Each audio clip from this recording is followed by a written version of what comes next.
इस वक्त की बड़ी खबर नई संसद भवन को लेकर है। नई संसद भवन में महिला आरक्षण बिल पेश किया गया, जिस पर कानून मंत्री अर्जुन राम मेघवाल ने इस पर चर्चा की, लेकिन विपक्ष हंगामा कर रहा था। गहमागहमी भी देखने को मिली। अमित शाह भी उठे, उन्होंने इस मुद्दे पर बोला।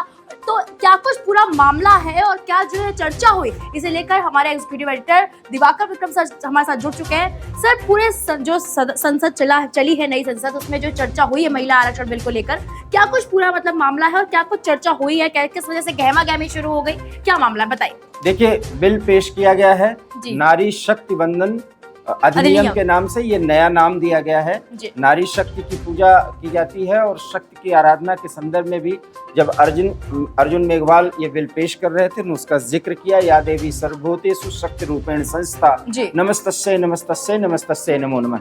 543 कुल सांसदों में अब जब ये बिल पास हो जाएगा दोनों सदनों से, तो 181 महिला सांसद होंगी लोकसभा और राज्यसभा में ये व्यवस्था हो, लोकसभा में। तो कुल मिलाकर के ये क्लियर हो गया कि ये विधेयक पास होना है। दीपिका, पहली बात। अब जब विधेयक पेश किया जा रहा था जब उसकी तरफ से, तो कांग्रेस की तरफ से सवाल ये उठाया गया कि इसमें क्रेडिट जो है वो कांग्रेस को मिलना चाहिए, लेकिन उसका जिक्र किया मेघवाल ने। और जैसा कि पता भी है कि देवगौड़ा साहब ने इसको पहली बार पेश किया था। हमने एक चर्चा में दीपिका इससे पहले बताया था कि राजीव गांधी ने इसके लिए प्रयास किया था पंचायती स्तर पर, और उसके बाद महिला आरक्षण जो है वो एक बड़ा मुद्दा बना और देवगौड़ा ने उसको पेश किया। और उसके बाद अटल बिहारी वाजपेयी सरकार ने 2008 में, फिर मनमोहन सिंह सरकार ने। लेकिन जो मनमोहन सिंह सरकार ने पेश किया, उसकी बहुत बड़ी बात है, उसका जिक्र मेघवाल ने भी किया था। दीपिका, हमने भी आपको बताया था कि उसको राज्यसभा में पेश किया गया था। अगर लोकसभा में उसको पेश किया जाता तो उसके मायने दूसरे होते। उसके बाद कुछ अन्य क्षेत्रीय पार्टियां जैसे समाजवादी पार्टी है, आरजेडी है, इसमें इन्होंने जाति के आधार पर और धर्म के आधार पर जो कुछ भी जोड़ने की कोशिश की। उसके बाद ये ऐसा नहीं हुआ। मोदी ने भी आज संबोधन में कहा भी कि इसका भी श्रेय मुझे जाना है, क्योंकि ये बिल पास होना है।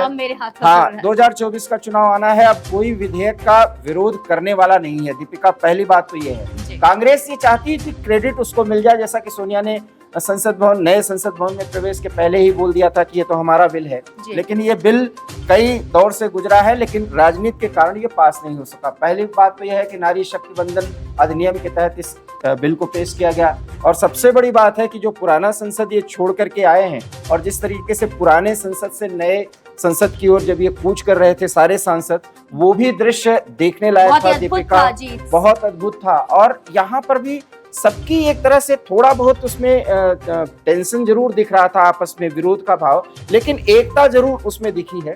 टोका टोकी सिर्फ इसलिए हुई थी कि क्रेडिट किसको जाता है। निश्चित रूप से उसका क्रेडिट प्रधानमंत्री को जाएगा, क्योंकि प्रधानमंत्री ने उसका जिक्र भी कर दिया। तो बिल पेश हो गया है, सदन में इसका पास होना और ध्वनिमत, हमको तो लगता है कि इसमें अब बहुत ज्यादा समर्थन मिल जाएगा इस बिल को। पीएम मोदी ने वहां पर दावा किया और ऐलान किया उन्होंने, और कहा कि मैं दोनों चाहूंगा, राज्यसभा और लोकसभा दोनों जगह जो है लोग इसका वो करे। अर्जुन राम मेघवाल ने भी, सर आपने देखा, उसमें कहा था उन्होंने कि क्या ये नारी शक्ति बंधन अधिनियम के तहत हो रहा है, तो क्या आप इसका विरोध करेंगे? जी, और इस पे कोई बोल नहीं पाया, क्योंकि उस पे अब बोलने की स्थिति ने, अगर बोलेंगे तो 2024 में बहुत बड़ा नुकसान हो जाएगा। उसके पहले 5 राज्यों में चुनाव भी होना है। चूंकि महिलाएं पूरी तरह से जागरूक है, दीपिका आप भी उसी वर्ग से आती हैं। एक महिला अब जो है वो भारत के संसद तक पहुंचने का सपना अपने घर के चारदीवारी से देख सकती है, अगर वो सोशल होती है तो। कुल मिलाकर के ये विधेयक अब पास होना है, और इसका क्रेडिट जो है निश्चित रूप से प्रयास तो पहले की सरकारों ने किया, लेकिन प्रधानमंत्री नरेंद्र मोदी को जाएगा। और ये 24 का एक बहुत बड़ा मास्टर स्ट्रोक है। मेघवाल साहब ने आज इसको जो प्रस्तुत किया, आप देख लेंगे कि कल जो चर्चा होगी उसमें क्रेडिट लेने के प्रयास किए जाएंगे, लेकिन सरकार की तरफ से भी उस पर पूरी बातें रखी जाएंगी। और जैसा कि देवगौड़ा से शुरू होकर के मनमोहन सिंह सरकार तक जो प्रयास किए गए, उन प्रयासों में कहाँ कमी हुई, इसका भी जिक्र होगा।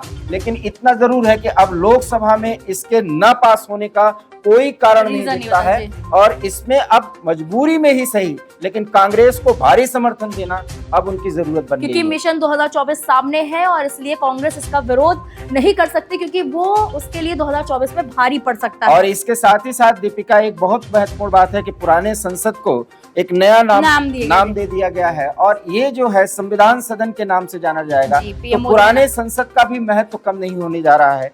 कुल मिलाकर के ये जितनी भी बातें सरकार की तरफ से कही गई हैं वो मास्टर स्ट्रोक है। और सबसे बड़ी बात है कि अगर नए संसद का जो उद्घाटन हो रहा था, जिस तरह से विपक्ष ने राष्ट्रपति से उसका उद्घाटन करवाए जाने को लेकर के राजनीति की थी, वो राजनीति भी अब पूरी तरीके से खत्म हो गई है, क्योंकि अब नए संसद में सभी गए हैं। और वो दृश्य देखने लायक था जब सभी सांसद पुराने संसद से निकल कर नए संसद में प्रवेश कर रहे थे। और उसके बाद ये निश्चित रूप से जिस सेंगोल का जिक्र करके प्रधानमंत्री ने बड़े संकल्पों की बात की है, संकल्पों के सिद्धि की बात की है। 2047 में विकसित भारत का एक सपना जो भारत ने देखा है, प्रधानमंत्री नरेंद्र मोदी जिसकी बार बार चर्चा करते हैं, एक बहुत बड़ी पॉजिटिविटी दीपिका दिखी है, क्योंकि पहले ही दिन और पहले ही घंटे में बिल को पेश कर दिया गया। और आधी आबादी को अगर एक बड़ी ताकत मिलेगी तो निश्चित रूप से संसद के लिए सबसे बड़ा जो ये मुहूर्त था, ये शुभ मुहूर्त था और शुभ संकल्पों के साथ नए संसद भवन में काम शुरू हुआ। 27 साल का जो रुका हुआ काम था वो जो है आखिर पूरा होता हुआ दिख रहा है और आगे बढ़ चुका है, और जो है वो दिन दूर नहीं जब ये बिल पास हो जाएगा। तो फिलहाल ये चर्चा आपको कैसी लगी हमें कमेंट बॉक्स में जाकर जरूर बताएं। वीके न्यूज, राष्ट्र के नाम।